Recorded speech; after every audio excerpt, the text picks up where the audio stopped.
One thing to have someone who can pull off a bomb in one building.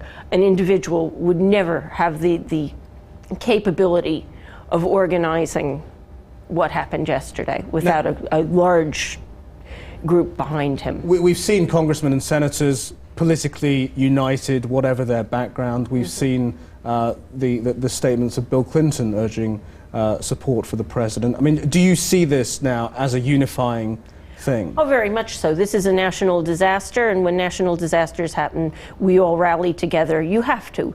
When you go to war, you rally together. And what more can we do? Rochelle Valladares, thank you very much indeed. Now, the repercussions of the disaster on America's East Coast have been felt around the entire world. Global economics, transport networks and communications of all kind have been severely affected.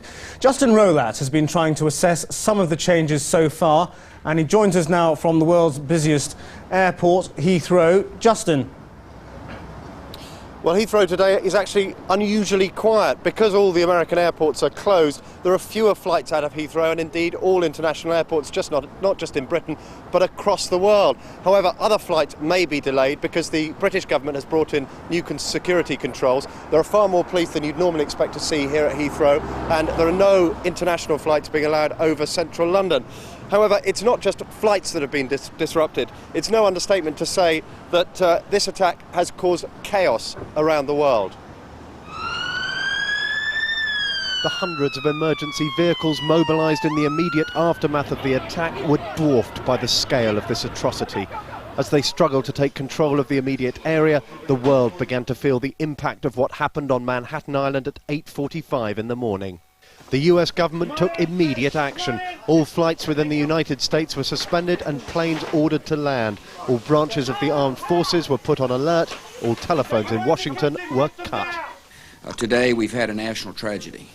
President George W. Bush left an elementary school in Sarasota, Florida, heading for a special command center in Nebraska before flying on to Washington.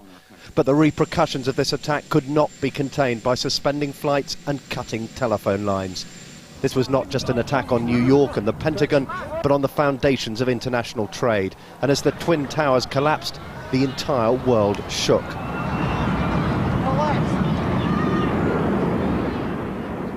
The first effects were felt in international airports around the globe as all flights to America were grounded or even turned around in mid-flight. And we were about 2 hours into the journey, I think, when the captain said that we had to start circling around because an event had happened on the eastern seaboard.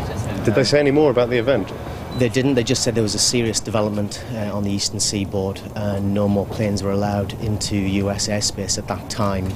As the news flashed around the world, people tried to comprehend what had happened. We was hearing that Canary Wharf had been closed, that there was evacuating the stock exchange. And, you know, it was, for want of a better word, surreal. You know, you look around now, the roads are clear. The last time it was like this was Princess Diana. Last night, bars and pubs around Britain were subdued. Most people headed home to try and understand what it will all mean. And trying to understand what it will all mean is exactly what the world's financial markets have been doing. The New York Exchange shut down after the impact. It will be closed again today. The London Stock Exchange saw the biggest fall since Black Monday in 1987. The market fell 6%. Well, the reaction was pronounced, and despite calls for calm, it was fearsome. We saw a plunge in share prices. The benchmark index of Britain's largest 100 companies rapidly turned a 97-point gain into a 260-point loss. As Americans cleared supermarket shelves preparing for the worst, central banks around the world are reported to be poised to flood the financial markets with emergency funds. But as Britain discovered during Black Monday, it is almost impossible to support a market in freefall. Justin Rolat, Channel 4 News. Well, of course, images of the disaster from yesterday are surfacing almost by the hour. We can show you now the latest ones we've received of the first impact on the World Trade Center. This is sometime before.